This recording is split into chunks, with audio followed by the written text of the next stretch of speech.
चलिए, किसी भी ऑप्शन ट्रेडर के लिए ऑप्शन चेन का ज्ञान होना उतना ही ज़्यादा ज़रूरी है, जितना कि एक खिलाड़ी के लिए उसके खेल से संबंधित मैदान का ज्ञान होना चाहिए। जैसे क्रिकेट का प्लेयर है, तो उसको पता होना चाहिए कि उसकी बाउंड्री कितनी है। फुटबॉल का प्लेयर है, तो उसको पता होना चाहिए कि उसको गोल करने के लिए कितनी मेहनत करनी है। उसी प्रकार कोई भी व्यक्ति जो ऑप्शन में ट्रेडिंग करता है, तो उसको पता होना चाहिए उसका जो मैदान है, जो ऑप्शन ट्रेडर है, उसका मैदान ऑप्शन चेन है। तो ट्रेडर को ऑप्शन चेन के बारे में जानकारी होनी चाहिए कि उसका मैदान कितना बड़ा है और उसे अपने लक्ष्य को प्राप्त करने के लिए किन किन समस्याओं का सामना करना पड़ेगा। तो चलिए समझते हैं कि ऑप्शन ट्रेडिंग में क्या क्या होता है, ऑप्शन चेन एनालिसिस कैसे करते हैं। सबसे पहले मैं आपको बता दूं कि जो भी स्ट्राइक प्राइस आपको दिख रही है, 23,150, 23,200, 23,250, 23,300, ये जो भी दिख रही है, 23,550, 23,600, इसको बोलते हैं स्ट्राइक प्राइस। स्ट्राइक प्राइस को चूज करके ही हम कॉल या पुट बाय कर सकते हैं, सेल कर सकते हैं। दूसरी इंपॉर्टेंट चीज जो ऑप्शन चेन वो है in the money option, at the money option, out of the money option. ये देखिए, यहाँ पर लिखा हुआ है कॉल प्राइस और इस सिरे पे लिखा हुआ है पुट प्राइस। अब ध्यान से देखिए, ये कॉल प्राइस वाला सिरा और ये इधर वाला पुट प्राइस वाला सिरा, ये जो आमने सामने के सिरे हैं, ये इन द मनी वाले ऑप्शन से, ये वाला सिरा और ये वाला सिरा, ये जो आमने सामने के क्रॉस में है, ये out of the money option कहलाते हैं। इनमें से एक सिरा, ये वाला सिरा कॉल का इन द मनी है और ये वाला सिरा पुट का इन द मनी है। ये वाला हिस्सा पुट का आउट ऑफ द मनी है, ये वाला कॉल का आउट ऑफ द मनी है। और जहां पर मार्केट चल रहा है, इस ब्लैक लाइन पर, ये मार्केट का एट द मनी कहलाता है। इन ऑप्शंस को इन द मनी क्यों कहा जाता है? क्योंकि ये इन द मार्केट है। कहने का मतलब ये है कि मार्केट ने इन लेवल को अचीव कर लिया है। अब मार्केट के लिए इन लेवल को अचीव नहीं करना है, अब मार्केट को इन लेवल को अचीव करना है जो आउट ऑफ द मनी है। 23,450, 23,500, 23,550, इन लेवल को मार्केट को ऊपर की तरफ अचीव करना है।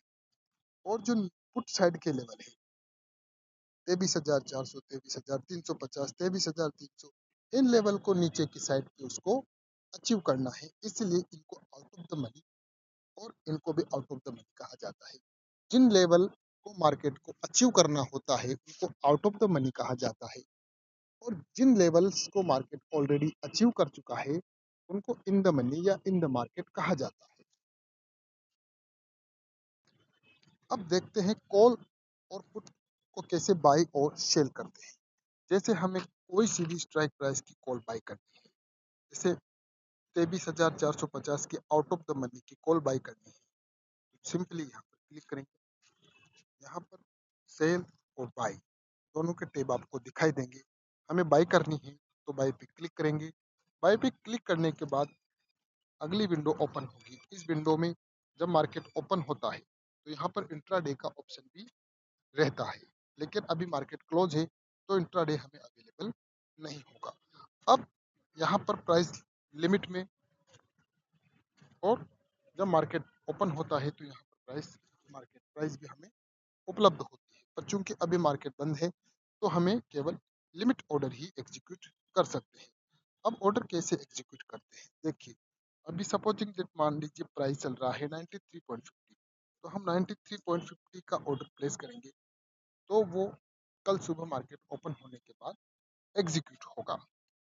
ऐसे ही हमें अगर पुट बाई करनी है, तो पुट कौन सी स्ट्राइक की बाई करनी है, इन द मनी की बाई करनी है ये वाली, या फिर आउट ऑफ द मनी की बाई करनी है। इसका भी हम out of the money strike by करके देखते हैं। जैसे out of the money strike को हम बाई करेंगे, बाय, यहाँ पर भी हम लिमिट ऑर्डर डालेंगे। इसकी जो भी रेट चल रही है 166, मनी ऐड करने के बाद जैसे ही ऑर्डर प्लेस करेंगे, तो कल सुबह अगले दिन जब भी मार्केट ओपन होगा, तो मार्केट ओपन होने के साथ ही ये आपका ऑर्डर एग्जीक्यूट हो जाएगा और डिलीवरी पे चला जाएगा। देखिए, एक बहुत जरूरी बात, अगर हम कॉल बाय करते हैं और पुट बाय करते हैं, तो कॉल बाय करने का मतलब है कि हमें लगता है कि मार्केट ऊपर की तरफ जाएगा। पुट बाय करने का मतलब है कि मार्केट नीचे की तरफ जाएगा। लेकिन सेलर इससे विपरीत सोचता है। सेलिंग में इससे विपरीत होता है। सेलिंग में पुट सेल करने का मतलब ये होता है कि मार्केट ऊपर जाएगा, और कॉल सेल करने का मतलब ये होता है कि मार्केट नीचे आएगा। जो पुट सेल की जाती है और जो कॉल सेल की जाती है, उनको शॉर्ट सेलिंग भी बोला जाता है। शॉर्ट सेलर, शॉर्ट जो करते हैं वो सेलर कहलाते हैं। वो सेल करते हैं तभी हम बाय कर पाते हैं। और मार्केट अमूमन रेजिस्टेंस और सपोर्ट, जहां पर सपोर्ट पर बायर बैठे होते हैं, रेजिस्टेंस पर सेलर बैठे होते हैं, उनके अकॉर्डिंग ही मूव करती है। इसलिए हमें यह भी पता होना चाहिए कि ऑप्शन चेन का वीकली दायरा क्या रहेगा, मंथली दायरा क्या रह सकता है। तो इन सब की जानकारी हम अगले वीडियो में आपके साथ शेयर करेंगे। हमारे साथ जुड़िए रहिए, हमारे चैनल को शेयर, सब्सक्राइब और लाइक कीजिए। हम आपको इसी तरह के एडवांस नॉलेज के वीडियो जारी करते रहेंगे, आपका ज्ञान बढ़ाते रहेंगे। धन्यवाद।